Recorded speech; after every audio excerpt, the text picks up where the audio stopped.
Olá a todos, sejam muito bem-vindos. Eu sou o professor Emanuel e hoje nós vamos dar continuidade à nossa aula de Físico-Química Metalúrgica, falando do balanço de energia. Essa é a primeira parte da nossa aula, então vamos lá.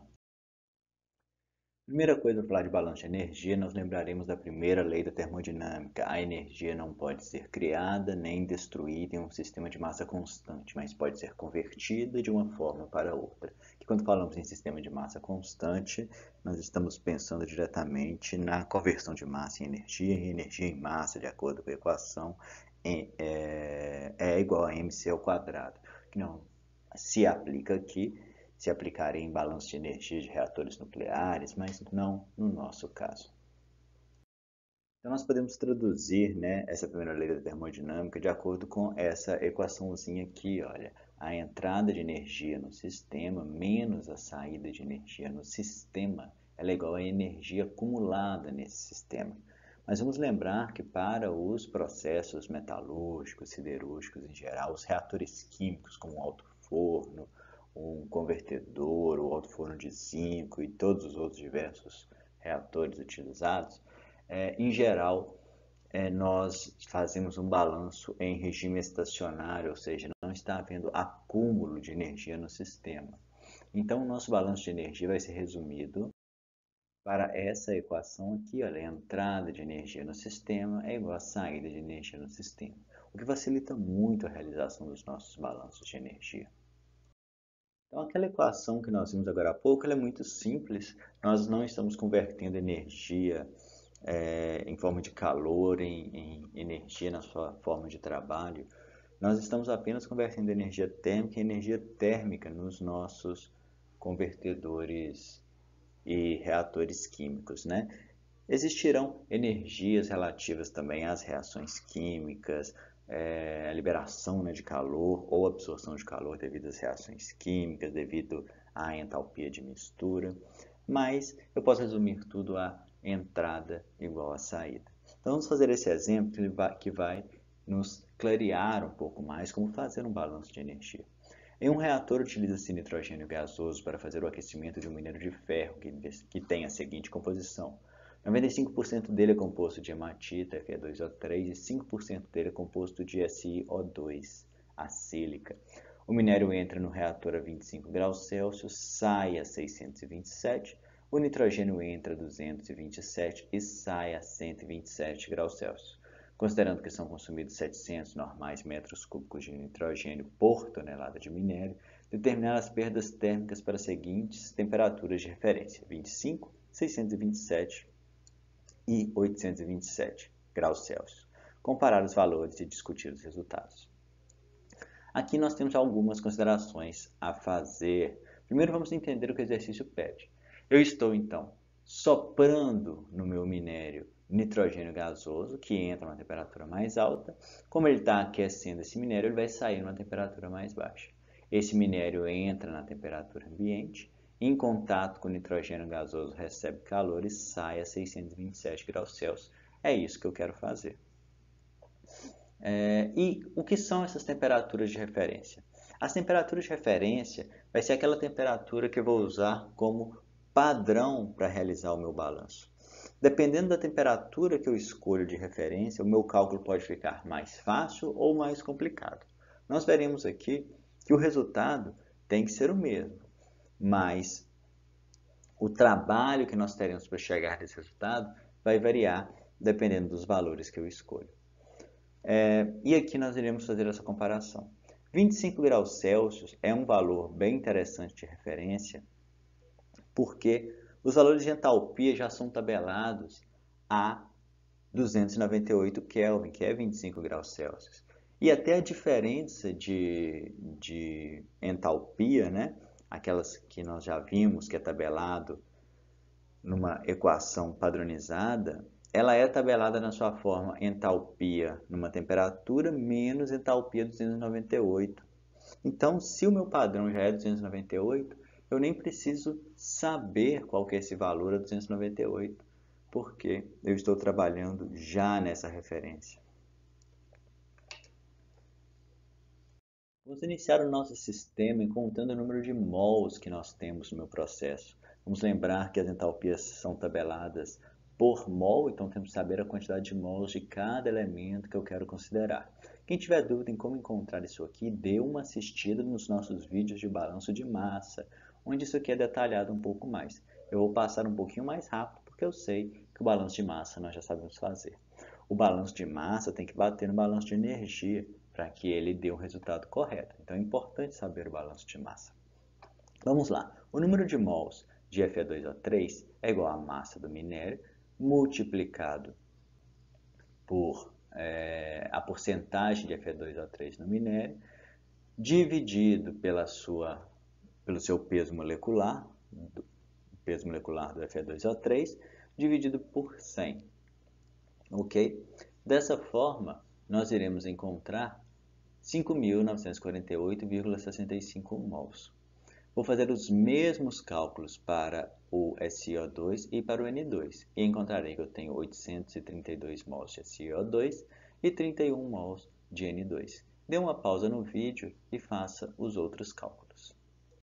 Para resolver esse exercício, nós vamos usar um diagrama que vai facilitar os nossos cálculos, ok? Não é obrigatório fazer esse diagrama, mas ele vai ser muito útil para entendermos o que são as entradas e o que são as saídas no sistema. Vamos imaginar, nesse nosso diagrama, que isso aqui seja uma escala de temperatura. Lá embaixo é o zero, lá em cima é o infinito de temperatura. Então, nós vamos colocar as nossas espécies entrando e saindo de acordo com as suas temperaturas. A linha horizontal é a linha de temperatura de referência. Um outro ponto importante que nós temos que notar aqui é que nós iremos considerar as entradas de massa no meu sistema e o seu balanço até a temperatura de referência, e quando ela sai, nós consideraremos o balanço a partir da temperatura de referência. O que eu quero dizer? Na realidade, o nitrogênio entra a 1100 Kelvin e sai a 400 Kelvin. Essa é a realidade. Eu poderia fazer esse cálculo aqui de uma vez se eu já tiver um domínio da termodinâmica bom o suficiente para que eu consiga fazer o raciocínio automático do meu sistema. Mas eu não recomendo fazer isso porque eu terei que lembrar de várias considerações que eu estou fazendo. O ideal é seguir um padrão. Mesmo que o nitrogênio saia de 1100 Kelvin e vá a 400 Kelvin, eu vou considerar que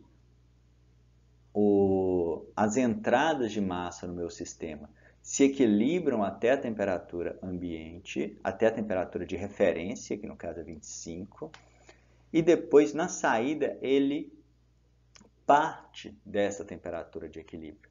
Então, o nitrogênio, para o nosso cálculo, ele vai entrar a 1100 e ser resfriado a 298, e depois ele vai de 298 até 400 Kelvin, vai ser aquecido para sair. Observe que na prática não foi isso que aconteceu, mas como a entalpia é uma função de estado, uma equação de estado, isso não importa, o caminho que isso aqui ocorre, para mim não faz diferença, o resultado vai ser o mesmo. Então, isso aqui facilita os meus cálculos e faz com que eu erre menos tentando automatizar na minha mente a maneira de fazer o exercício. Então vamos lá. Pego o nitrogênio a 1100 e ele está sendo resfriado até chegar a 298 Kelvin. A setinha está para baixo? Se a setinha está para baixo, são entradas de calor no sistema. Como assim o nitrogênio resfriado é uma entrada?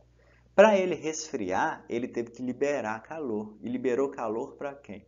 Para o sistema. Ok? O minério já estava a 298, então ele não tem nem setinha nem para baixo e nem para cima. Então, ele não contribui nem com entradas e nem com saídas. O nitrogênio no final do processo, então, ele sai de 298 e é aquecido até 400 Kelvin. Para ele ser aquecido, ele teve que roubar energia do sistema. Dessa forma, Isso aqui é uma saída de energia do meu sistema. E o meu minério, que estava a 298, teve que ser aquecido até 900 Kelvin. Isso aqui também, olha, é uma saída de energia, porque ele teve que roubar energia do meu sistema. Setinha para cima é saída. Se eu quiser, eu posso colocar aqui também setinhas das coisas que não têm temperaturas definidas, apenas para esquematizar. Mas lembrando que quando eu tenho as temperaturas, isso aqui é pensado numa escala. Qual setinha que eu não coloquei que eu poderia ter colocado? As perdas térmicas. As perdas térmicas é um valor fixo. Ela não está definida a partir de uma temperatura para mim. É uma perda. Então eu poderia colocar aqui no final do meu sistema uma setinha para cima de perdas térmicas. Por quê? Porque perdas térmicas são saídas. Se eu estivesse aquecendo, por exemplo, através de uma reação química ou através de injeção de energia elétrica, por exemplo, eu poderia colocar também, antes aqui, uma setinha para baixo definindo qual é a quantidade de energia que está entrando. Só que essas setinhas não seriam referenciadas por temperatura. Mas lembrando que a setinha para baixo é entrada, setinha para cima é saída. Olha lá. Aqui eu tenho um resuminho das componentes desse meu sistema e o que colabora com entradas e o que colabora com saídas. Resfriamento do N2 de 1100 até 298 é a entrada de calor. O aquecimento do N2 de 298 a 400, o aquecimento do minério de 298 a 900 e as perdas térmicas são saídas de calor, entradas são iguais a saídas. Lembrando que perda térmica é o que eu quero encontrar. E o que é essa energia? Essa energia é o calor de aquecimento ou de resfriamento que eu vou calcular através da entalpia. Eu posso utilizar qualquer referência de dados termodinâmicos que eu tiver.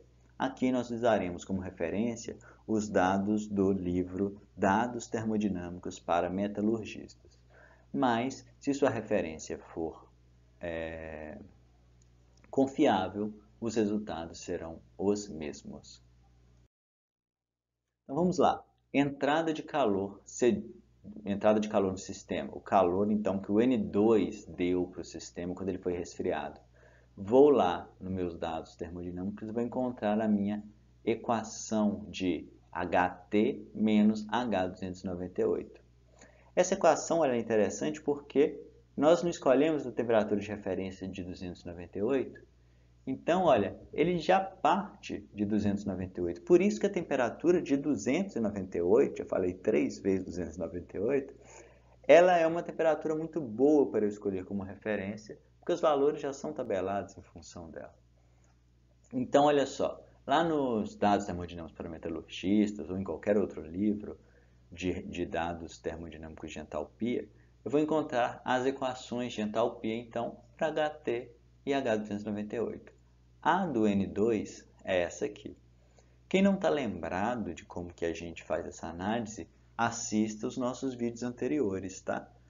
Onde nós já falamos sobre isso aqui. Eu vou substituir, então, onde tiver T pela temperatura de 1100 e vou achar que a energia cedida pelo N2 para o sistema é 5.951 calorias por mol. Só que eu quero o valor total, não por mol. Então basta multiplicar esse valor, olha, H1100 menos H298 do N2 pelo número de mols do N2. Fazendo isso, eu vou encontrar que o N2 cedeu para o sistema 185.981 quilocalorias. Eu vou chamar ele de Q1 e a nossa entrada de calor. O calor removido pelo N2 quando ele sai a 400. Ele removeu porque eu estou considerando a referência de 298.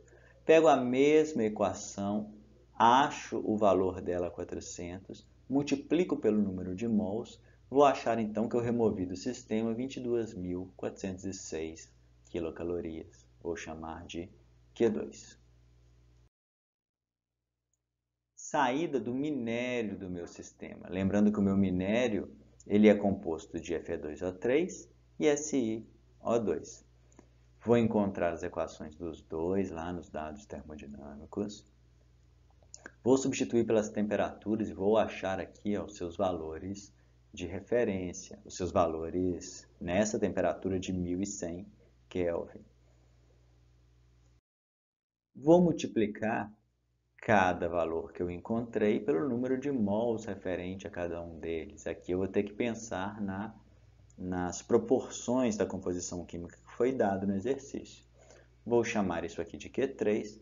Vou verificar então que eu tenho energia de 126.993 quilocalorias saindo do meu sistema para aquecer esse minério. Vou chamar as perdas térmicas de Q4 e posso falar que Q1 é igual a Q2 mais Q3 mais Q4. Dessa forma, isolando Q4, que é as perdas térmicas, vou encontrar o valor de 36.581,92 quilocalorias. Posso ainda escrever numa forma de tabela para ficar um pouco mais organizado. Olha só, as entradas de um lado, as saídas do outro. As entradas aqui é o calor do N2, que corresponde a 100% das entradas de calor. As saídas é a saída do N2, a saída do minério e as perdas térmicas. Aqui o valor, né, de quilocalorias de cada uma e em porcentagem o quanto representa das saídas. Os totais devem ser iguais e o valor de perda térmica, grave esse número, 36.582 quilocalorias, nós iremos comparar com uma próxima temperatura de referência. Então, na próxima aula, nós faremos agora esse mesmo exercício numa temperatura de referência diferente. Obrigado a todos e até mais.